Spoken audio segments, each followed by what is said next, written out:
Donc on s'est partagé, bonsoir tout le monde. Donc, je suis Charles Maguin, le président de l'association Paris en Selle, qui a les mêmes objectifs que Fontenay aux Roses à vélo. C'est grosso modo effectivement d'essayer de mettre à portée de tous la solution vélo. On va en reparler très rapidement. On s'est partagé le travail. Je ne vais pas redire tout ce qu'a formidablement bien dit Stein, avec une présentation beaucoup plus travaillée que la mienne.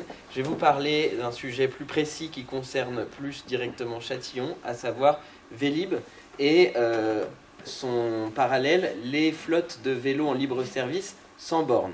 Vous savez, c'est Gobibike, Obike et compagnie, les vélos colorés qui ont débarqué à Paris et qui sont rentrés dans le débat par rapport à Vélib à Châtillon. Donc je vous fais une petite présentation rapide. Paris en Selle, c'est une association qui est jeune. Elle a été fondée en 2015 dans le cadre du budget participatif de Paris. Et désormais, elle a un périmètre d'action qu'elle vise sur le Grand Paris, c'est-à-dire sur la métropole. Autrement dit, Châtillon en fait partie. Après, notre idée, c'est pas forcément de créer quelque chose directement ici, mais si vous voulez créer un groupe pour essayer que la ville devienne plus agréable à vélo, plus sûre, on peut vous aider, tout simplement. On est une association clairement politique, et ça je le dis dans le sens positif du terme. C'est une association qui vise à dire que le vélo, c'est un sujet de débat dans la cité. C'est un vrai sujet, on doit en parler avec les élus, on doit en discuter avec les citoyens, on doit en débattre comme ce soir. Donc ça c'est une vraie chose pour nous, c'est pas un truc pour s'amuser le dimanche, c'est aussi un vrai sujet de société. Par contre, on est une association non partisane. Donc nous, notre souhait, c'est que ce soit un sujet pour tous les partis politiques. Et typiquement aujourd'hui, je pense qu'il n'y a pas beaucoup de partis politiques qui sont contre les métros. L'objectif, c'est que demain, on soit bien clair que personne n'est contre le vélo, parce qu'objectivement, c'est quelque chose qui est très positif pour la société. Voilà. On essaye aussi de ne pas être dans l'opposition, la guerre, la manif, etc., et de discuter avec tout le monde. Donc j'essaierai aussi de rencontrer peut-être le maire de Châtillon pour discuter avec lui, parce que je pense qu'il faut amener les gens tranquillement, de manière positive et constructive, à réfléchir sur ces sujets-là. Donc on verra. Donc voilà, j'ai remis l'objet de l'association, c'est développer l'usage du vélo sur le territoire de la métropole du Grand Paris, concourant ainsi à la défense de l'environnement naturel, à l'amélioration de la santé publique, à la sécurité routière, à l'amélioration du cadre de vie et à une mobilité plus inclusive. Ça fait beaucoup de choses. Vélib 1, Vélib 2. Alors parlons un petit peu de Vélib 1. C'est un système qui a été mis en place en 2007 par la mairie de Paris dans le cadre d'un marché pour 10 ans. Donc, mairie de Paris, 10 ans. La gestion du service, elle a été confiée à JC Decaux, donc une société privée. Mais c'est bien un service public. Mais tout comme aujourd'hui, Île-de-France Mobilité confie de la mobilité à des entreprises pour certaines choses, Transdev, etc., ex-Transdev. Donc c'est une organisation tout à fait classique. Par exemple, les poubelles organisées par Veolia, c'est bien un service public quand même. Okay, la modalité d'organisation de ce marché était le suivant, grosso modo, c'était la ville de Paris dit à JC Decaux, vous nous faites Vélib contre le marché publicitaire de la ville. En gros, JC Decaux n'avait plus besoin de payer la ville de Paris pour utiliser les sucettes publicitaires, les tableaux d'affichage parisiens, etc. Normalement, ils payent pour ça, à peu près 80 millions d'euros par an. Et là, ils n'avaient plus besoin de payer. Par contre, ils devaient faire Vélib pour la ville de Paris. Donc, c'est pas gratuit. Ça veut dire que ça a coûté 80 millions d'euros par an à la ville, concrètement.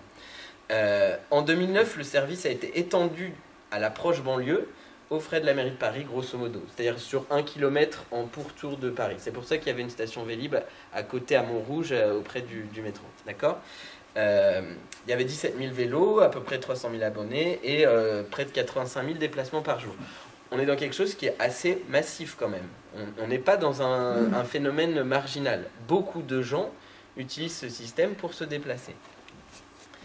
Le bilan de Vélib 1, c'est quand même que c'est un service de transport qui est extrêmement populaire et qui a remis les Parisiens en selle. Ça a beaucoup aidé à redonner une image assez favorable au vélo et à redonner envie, et du coup ça a accéléré, et puis voilà, après Delanoë, on avance vers le plan vélo et on transforme peut-être Paris vers une ville plus cyclable, pas encore les Pays-Bas, certainement pas, mais on va progressivement dans cette direction. Donc c'est un peu un accélérateur de transformation de la ville assez intéressant. C'est un coût maîtrisé pour la collectivité par rapport aux autres modes de transport lourds ou la voiture, qui ont beaucoup de coûts. Hein. Ça coûte vraiment très cher, hein, les transports en commun aussi. Par contre, il y a eu des imperfections qui ont été identifiées dans Vélib 1. L'équilibre des stations, c'est-à-dire que vous aviez souvent des stations vides et des stations pleines aux mauvais horaires. Il y avait des phénomènes pendulaires, hein, très clairement. L'état des vélos, pas toujours bon, pas mal d'incivilités.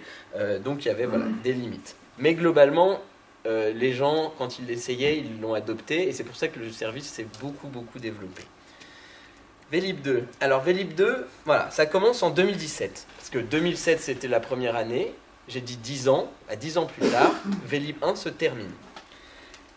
La compétence Vélib, si je puis dire, elle est transférée par la ville de Paris au syndicat Autolib Vélib. C'est-à-dire que c'est plus la ville de Paris qui fait Vélib. Avant, c'était la ville de Paris tout seul, et elle ne demande rien à personne autour. Hein. Maintenant, c'est plus la ville de Paris, du tout. C'est le syndicat Autolib Vélib. Le syndicat Autolib Vélib, donc il gère Autolib, mais il gère aussi Vélib, et c'est un syndicat auquel adhèrent plein de villes en banlieue. Donc c'est collectivement que les élus s'assoient autour de la table pour décider qu'est-ce qu'on organise sur ce syndicat. Ce syndicat a du coup fait un nouvel appel d'offres, passé un marché, cette fois-ci beaucoup plus transparent, plus d'histoires de publicité un peu obscure où on ne comprenait pas trop ce qui se passait, combien ça coûtait, etc. C'est beaucoup plus lisible, c'est 15 ans et c'est 600 millions d'euros. Ça fait 40 millions d'euros par an et il n'y a pas d'entourloupe, c'est 40 millions d'euros. Le candidat, on va le payer, enfin le syndicat va payer 40 millions d'euros par an. Le gestionnaire actuel, JC Decaux, il a candidaté pour cet appel d'offres. Il n'a pas été retenu, c'est une société montpelliéraine, avec des gros alliés, hein, c'était des consortiums assez puissants quand même, qui s'appelle Smooth & Go. Et voilà la photo du nouveau Vélib, ici à côté, ça c'est la version simplement sans assistance électrique. Les nouveautés, les vélos sont un peu plus légers, ils sont avec un tracker GPS à l'intérieur et la société Smooth & Go a prouvé dans plusieurs villes qu'ils arrivaient à moins se les faire voler que les Vélib actuels. La réservation de vélo sera beaucoup plus simple parce qu'on peut passer son smartphone, on n'a pas aussi besoin, je ne sais pas si vous avez déjà remarqué, un couple de touristes qui veut prendre un Vélib, il en a pour 10 minutes parce qu'à la borne, clac, clac, clac, clac, ça prend 1 heure. Le guidon est doté d'une pochette pour accueillir un téléphone, c'est la petite pochette qui est là, qui est fermable, imperméable et transparente, et donc vous avez le GPS à bord. Et ça c'est très important parce que quand on manque d'infrastructures cyclables, comme c'est un peu le cas à l'a rappelé Stein, on se perd. En fait, on n'a pas la lisibilité de ces lignes qu'il y a aux Pays-Bas où on sait bien où on va. Là, voilà, le GPS, ça va peut-être aider pas mal de gens. Les stations autorisent désormais l'overflow. Alors, ça veut dire quoi? Ça veut dire qu'en gros, on peut raccrocher son vélo même dans une station pleine. En fait, on l'accroche à un vélo qui est déjà accroché. Et du coup, ça double la capacité des stations. Et enfin, une grosse nouveauté, 30% de la flotte de Vélib sera à assistance électrique. Donc ça veut dire que vous pédalez et il y a un petit moteur qui vous aide. Ça ne pédale pas à votre place, hein, mais ça vous aide. Et du coup, ça efface les reliefs. Hein. Grosso modo, moi, je trouve que c'est assez formidable. Ma mère a acheté un vélo assistance électrique. Fontenay-aux-Roses, elle habite à Fontenay-aux-Roses, c'est un petit peu penché. C'est vrai que c'est assez fort pour les personnes qui ont besoin de cette assistance. Des nouveaux tarifs. Alors, la version sans engagement, si je puis dire, c'est 1 € pour 30 minutes. Grosso modo, la même chose qu'aujourd'hui. La version abonnement classique, 3,10 € par mois. Là, vous avez 30 minutes gratuites et si vous dépassez, c'est 1 € par minute supplémentaire. Ça ne change pas beaucoup par rapport à aujourd'hui. Ça fait 37,20 € par an. Ça augmente un petit peu. Il y a des tarifs réduits, il y a des tarifs sociaux. Et il y a l'abonnement pour ceux qui veulent de l'électrique qui est à 8,30 € par mois. Donc 99,60 € par an. Et qui vous permet, si vous prenez un vélo pas électrique, pour le coup d'être en illimité. Voilà. Le système des minutes bonus, pour ceux qui connaissaient Vélib, est revisité. Aujourd'hui, ça ne fonctionnait pas très bien. C'était que quand vous rameniez votre vélo dans une station pas très fréquentée, vous aviez un bonus de minutes, mais ça ne vous incitait pas forcément très bien. Le nouveau système, il vise à récompenser tout ce qui va faciliter l'exploitation du service. Quand on prend un vélo dans une station pleine, 3 minutes gratuites. Quand on pose un vélo dans une station vide, 3 minutes gratuites. Si on fait les deux en même temps, 10 minutes gratuites. Et alors, la question qui se pose chez vous, parce que c'est un petit peu le débat, c'est pour les villes, ça veut dire quoi, Vélib 2 ? Puisque avant c'était la ville de Paris toute seule, et que maintenant, dans le syndicat, les villes sont amenées à décider de venir ou pas dans le syndicat. Déjà, c'est une façon de proposer la solution vélo aux gens. Ça le met dans la ville, une solution vélo qui permet de se mettre en selle comme ça l'a fait à Paris. À Paris, il y a des métros tous les 300 mètres. Ici, à Châtillon, ce n'est pas le cas. Le vélo, c'est la solution de mobilité idéale pour aller jusqu'au métro ligne 13, pour aller jusqu'aux stations de tram, peut-être pour rejoindre le RER de Fontenay-aux-Roses si votre trajet c'est plutôt sur la ligne B ou en correspondance. C'est une manière de donner envie aux gens d'essayer, parce que le Vélib, c'est quoi ? Vous n'avez pas besoin d'avoir un garage, vous n'avez pas besoin de savoir réparer votre vélo, vous n'avez vraiment aucun peut-être des inquiétudes que peuvent avoir une personne avant d'acheter un vélo. Vous pouvez le tester. Tester, c'est l'adopter. Mais voilà, ça va permettre à des tas de gens d'essayer. Et puis, c'est une manière aussi de décloisonner Paris et sa banlieue, de faire un peu ville ensemble. Le Vélib, du coup, va devenir une de ces solutions de mobilité qui traverse et transperce le périphérique. Voilà, donc tout ça, c'est avec l'image aussi intermodalité, c'est que le vélo il se place aussi comme un maillon manquant dans la périphérie parisienne. Tout système de mobilité a un coût, donc pour la collectivité, pour la ville aussi, et donc pour Châtillon. Le service il est financé via le syndicat Vélib, comme le métro et le RER sont financés par Île-de-France Mobilité, l'ancien syndicat des transports d'Île-de-France, le STIF. Ouais, donc c'est le même principe. Au lieu du STIF, ça s'appelle le syndicat Autolib Vélib. Comme pour les transports en commun, les tarifs qu'on a vus tout à l'heure, ils ne vont pas couvrir l'intégralité du coût du service. Vous savez, j'ai dit 40 millions, ça va coûter le Vélib par an. Les tarifs, ils vont couvrir, j'ai fait une petite calculette, et apparemment ça se vérifie, j'en ai discuté avec le syndicat Vélib, autour de 13 millions de recettes espérées. Donc il reste 27 millions d'euros à trouver par an, avec les villes. Mais en plus, ça c'est une version assez pessimiste, donc peut-être que ce sera que 20 millions d'euros. 20 millions d'euros à comparer au budget de fonctionnement sans investissement d'Île-de-France Mobilité, les transports en commun en Île-de-France, 9 milliards d'euros par an. Donc on est sur des choses qui sont sans aucune commune mesure. Pourtant, ça transporte beaucoup de monde le vélo. C'est ça qui est intéressant aussi. Pour la ville, ça représente quoi de mettre une station Vélib ? C'est 10 000 euros. Pourquoi ? Parce qu'à l'investissement, on met une station 10 000 euros. Parce qu'il y a une aide de la métropole du Grand Paris qui a décidé, donc son président Patrick Ollier, les Républicains je crois, qui a décidé de subventionner l'installation du Vélib dans les villes de petite couronne pour que justement ce soit un système où tout le monde fasse métropole ensemble. Combien ? Il a mis 4 millions d'euros sur la station. 10 000. Non, 10 000. Non, mais la part régionale. 10 000. C'est à 10 000. Non, ça c'est la part municipale. Oui, non, justement, c'est 10 000. 50-50 alors. Oui, c'est à peu près ça. Voilà. Et donc, on en est là sur la carte. Alors, vous ne voyez pas forcément très bien. En orange, c'est toutes les villes qui avaient déjà Vélib et qui restent dans Vélib. Ok ? En rouge, c'est Saint-Ouen. C'est une ville qui avait Vélib et qui ne souhaite pas reconduire Vélib. Bon, il y en a une. En bleu foncé, c'est celles qui n'ont pas Vélib jusqu'à présent, mais qui ont décidé de le prendre. Vous voyez, il y en a un paquet.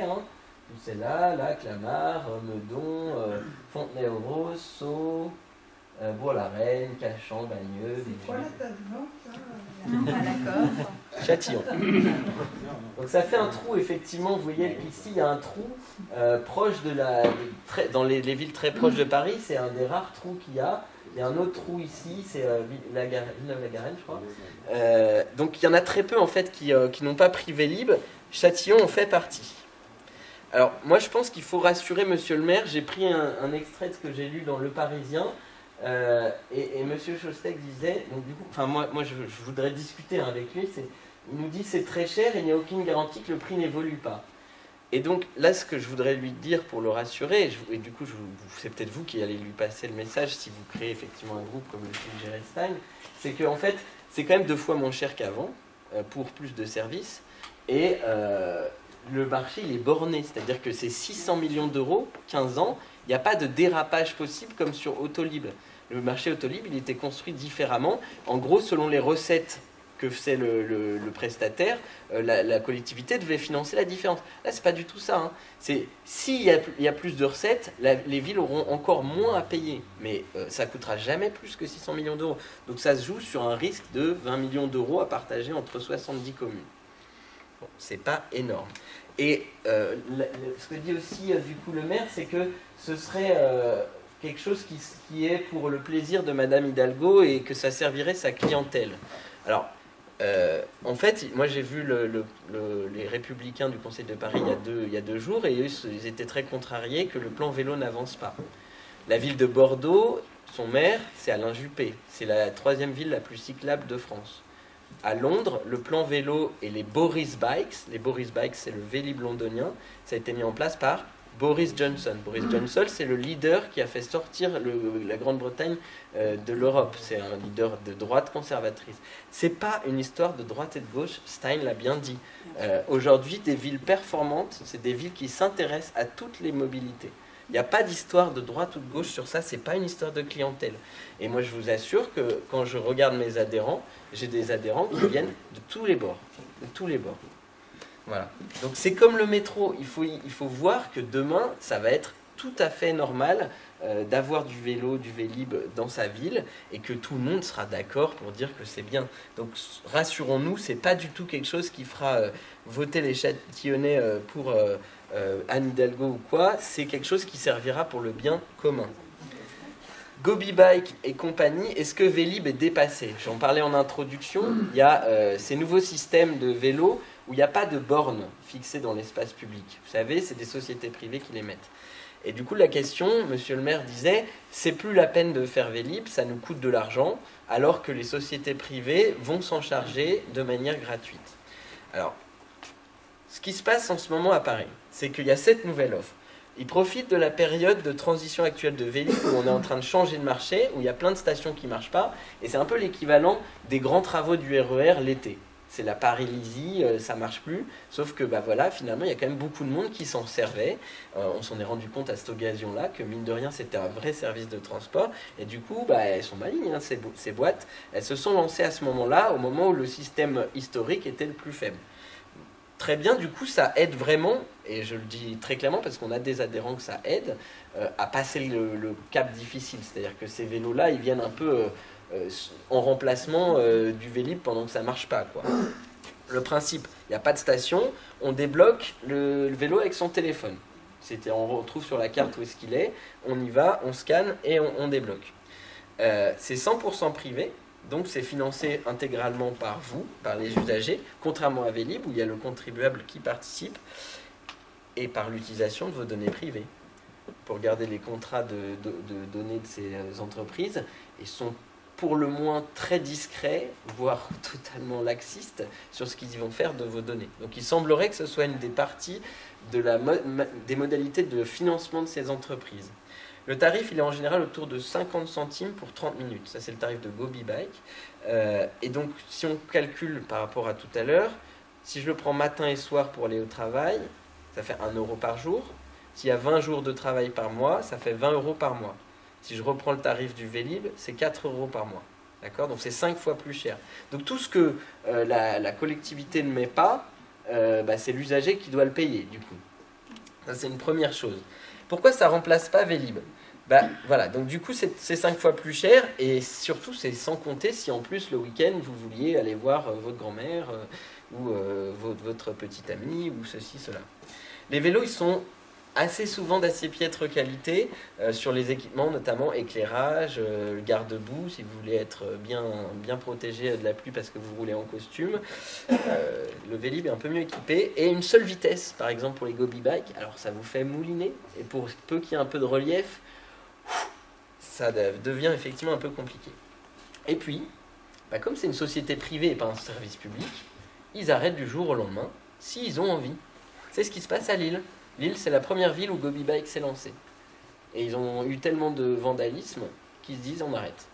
Du coup, si on avait compté sur eux pour avoir un service vélo à Lille, du jour au lendemain, la société privée, elle dit basta, ça marche pas ici, les gens, ils jouent pas le jeu, je me tire. Donc voilà, c'est un petit peu la limite de ça. Et pourquoi ça coûte aussi quelque chose à la ville, contrairement à l'idée qu'on dit c'est gratuit, nous la ville ça ne nous coûte rien. Déjà, l'espace public, c'est-à-dire qu'il appartient à tout le monde. Donc si une société privée utilise l'espace public pour faire de l'argent, c'est qu'elle vous prend d'une certaine façon de l'argent. C'est pour ça qu'aujourd'hui, normalement, on demande dans la loi une redevance d'occupation du domaine public. C'est obligatoire, c'est la loi. Dès qu'il y a un usage privatif du domaine public, on est censé le faire payer. Les usagers ne sont pas toujours respectueux et abandonnent souvent les bicyclettes sur les trottoirs. Et quid des poussettes, des PMR, etc. Vous ne l'avez pas encore parce qu'il n'y en a pas beaucoup à Châtillon. Je ne suis pas sûr qu'il y en aura beaucoup à Châtillon, des gobi bikes. Cet après-midi. Ok. Voilà. Et du coup, on en s'aperçoit à Paris. À Paris, on s'est aperçu que c'était, un peu comme les scooters en libre service d'ailleurs, un vrai envahissement de l'espace public. Et un dernier petit plus pour la route, où on voit qu'on est un petit peu dans le squattage de la puissance publique, c'est ces vélos-là, ils ne sont pas très entretenus. Contrairement à Vélib, où il y a un vrai service, si vous voulez, où quand il y a un truc en panne, ils vont essayer de le réparer, il y a des ateliers, souvent des chantiers d'insertion, etc. Le gobi bike cassé, c'est un déchet laissé sur l'espace public. La boîte, elle ne va pas venir le chercher. Elle va attendre que le camion poubelle de la collectivité passe, payé par vos impôts, pour aller l'incinérer ou le mettre dans une décharge, payé par vos impôts aussi. Donc, pareil, là c'est un deuxième truc, c'est que vous payez aussi pour s'en débarrasser une fois qu'il est cassé. Et comme c'est des vélos un peu mouchoirs de poche de table, là, il y en a plein. Et du coup, ça donne des choses comme ça en Chine. Vous voyez, ça c'est un tas de gobi bike, o-bike et ofo bike dans une ville chinoise. Un cimetière en plein air. Et j'en ai pris une, mais il y en a des dizaines, des photos comme ça. Donc ça ne remplacera pas Vélib parce qu'il y a des vraies limites à ça. C'est complémentaire, c'est intéressant pour certains trajets. Je pense pas qu'il faille le jeter, je dis pas ça. Mais par contre, je pense que ça remplace pas un service public de mobilité à vélo. À Lille, paf, du jour au lendemain, ils arrêtent. Ici, cimetière de vélo, tas de déchets à la charge du contribuable. L'avenir de système, à mon avis, il n'est pas forcément garanti. Et pour citer le Figaro, qui dit le 5 décembre, donc il y a quelques jours, voilà, Gobi connaît déjà des couacs avec ses vélos sans borne à Paris. Donc c'est pas tout rose cette situation-là. Donc à mon avis, Vélib 2 finira par venir à Châtillon. Peut-être si vous mobilisez de manière constructive, c'est important pour que ça puisse voir le jour. Par contre, il faut éviter de perdre trop de temps. Il faut le rappeler à monsieur le maire aussi, parce que les 10 000 euros, si vous les rentabilisez sur 15 ans, c'est moins cher que si vous les rentabilisez que sur les 5 dernières années, on est d'accord. Si vous les rentabilisez sur 5 dernières années, ça aura coûté 2 000 euros par an, alors que sur 15, plus beaucoup. Voilà. Non, c'est 10 000 par an. C'est 10 000 par an, dit Patrice. D'accord. Bon, alors, erreur sur ça. Il n'y a pas un coût à l'installation Non, seulement? mais de toute façon, 10 000 par rapport au budget de la municipalité, c'est juste rien. Hein. Ça reste des Non, petits. ce qui est vrai, c'est qu'en revanche, c'est 10 000 euros jusqu'à cet été. Oui, ça sera plus cher après. Ça sera Non, mais plus ça cher revient en après. même en fait. C'est un coût globalisé. C'est récurrent, c'est du coût de fonctionnement. D'accord. C'est 10 000 et la métropole finance les 40 premières stations. Non, est-ce que c'est 40 Enfin, les 4 millions, c'est 4 millions. C'est-à-dire qu'en fait, les stations qui viendront après ne bénéficieront pas. Il faut être un peu dans les premiers pour bénéficier. Ouais. Oui, en fait, c'est donc 150 000 euros par station pour 15 ans, 10 000 euros par an. Mais si on fait Ah non, que... c'est 20 000 parce que c'est... Oui, moins les 10 000 de l'aide de la On le métropole. paye quand même dans nos impôts. Et vous En paierez, partie, vous paierez que vous en mettez pas. Donc, Plein d'autres trucs. Plus on en met, plus on paye. Voilà, j'ai fini. Place au débat. Merci beaucoup, Charles.